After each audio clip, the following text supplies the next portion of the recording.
Hello viewers, আসসালামু আলাইকুম। Welcome to my channel Rezina কিচেনে তোমাদের স্বাগত। আজকে আমি তৈরি করে দেখাবো খেজুরের লস্যি। আপনারা অনেক রকমের লস্যি খেয়েছেন, কিন্তু খেজুরের লস্যি কি কখনো খেয়েছেন? তাই আজকে আমি খেজুরের লস্যি তৈরি করব। তার জন্য আমি 8-9টা খেজুর নিয়েছি, এরকম গোটা গোটা খেজুর নিয়েছি। এটাকে কেটে নিতে হবে খেজুরগুলোকে।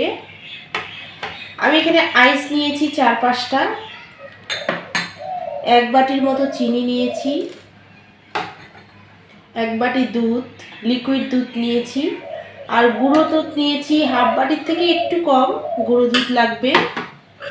এখানে আমি মিষ্টি দই নিয়েছি, যতটা আমার লাগবে সেই পরিমাণে আমি নিয়েছি। আর নিয়েছি ঠান্ডা জল, এটা ফ্রিজের জল, অবশ্যই লাচ্ছিটা দিয়ে তৈরি হবে। এই সবগুলো উপকরণ দিয়ে আমি খেজুরের লাচ্ছি তৈরি করব। তার জন্য খেজুরগুলোকে দেখুন কিভাবে কেটে নিতে হবে, আমি দেখিয়ে দিচ্ছি। খেজুরের যে ভিতরে বীজটা আছে সেটা অবশ্যই বের করে ফেলতে হবে, এভাবে করে নিতে হবে। এটা হাত দিয়েও করা যায়, আপনারা চাইলে ছুরি দিয়েও করতে পারেন। এভাবে বীজটাকে বের করে ফেলবো।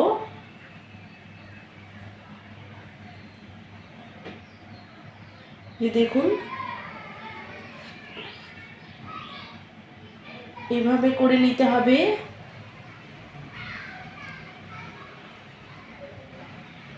বীজগুলোকে বের করে নিয়ে প্রত্যেকটাই আমি এভাবে করে নেব। দেখুন খেজুরগুলো কিন্তু ভালো করে খোসা ছাড়িয়ে আমি ধুয়ে নিয়েছি। এবারে আমি লিকুইড দুধ দিয়ে দেব এর মধ্যে।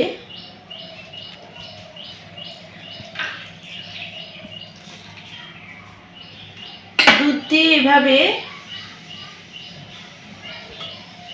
ভিজিয়ে রাখতে হবে 15-20 মিনিটের জন্য। খেজুরগুলোকে এভাবে ভিজিয়ে রাখতে হবে। বন্ধুরা দেখুন, খেজুর আর দুধটা কিন্তু আমি 15-20 মিনিটের জন্য ভিজিয়ে রেখেছিলাম। এবারে আমি মিক্সিতে দিয়ে দেবো এটা। একেবারে পরিমাণ মতো দিয়ে দিলাম। গুঁড়ো দুধ দিয়ে দিচ্ছি, পরিমাণ দুধ। এখানে আমি বেশ কয়েকটা আইস নিয়েছি, এই আইসটাও দিয়ে দেব।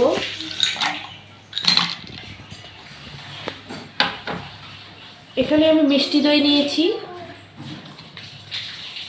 মিষ্টি দই দিয়ে দিচ্ছি।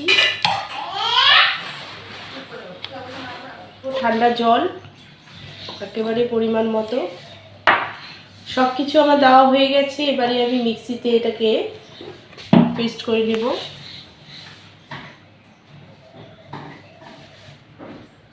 বন্ধুরা দেখুন, এরকম করে খেজুরের লস্যি তৈরি হয়ে গেছে। মিক্সিতে আমি পেস্ট করে নিয়েছি। এবারে আমি জগে ঢেলে নেব।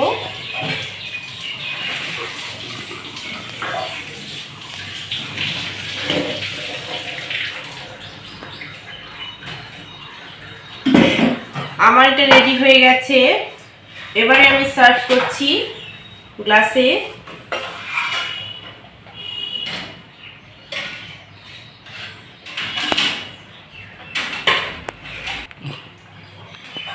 দেখুন আমার তৈরি হয়ে গেছে খেজুরের লস্যি। এভাবে অবশ্যই তৈরি করবেন। যারা এখনো এই লস্যিটা বানাননি তারাও বানিয়ে নেবেন। এরকম রমজান মাসে ইফতারের জন্য এই রেসিপিটা অবশ্যই করবেন। আর যারা আমার চ্যানেলকে এখনও সাবস্ক্রাইব করেননি তারা প্লিজ আমার চ্যানেলকে অবশ্যই সাবস্ক্রাইব করবেন, বেল আইকনটা ক্লিক করে দেবেন। আপনারা লস্যিটা কেমন হয়েছে কমেন্ট বক্সে অবশ্যই কমেন্ট করবেন। আর ফ্যামিলি ফ্রেন্ডদের সঙ্গে আমার ভিডিওগুলো শেয়ার করুন। আর যারা রেগুলার আমার ভিডিওগুলোকে দেখে তাদেরকে অনেক অনেক ধন্যবাদ।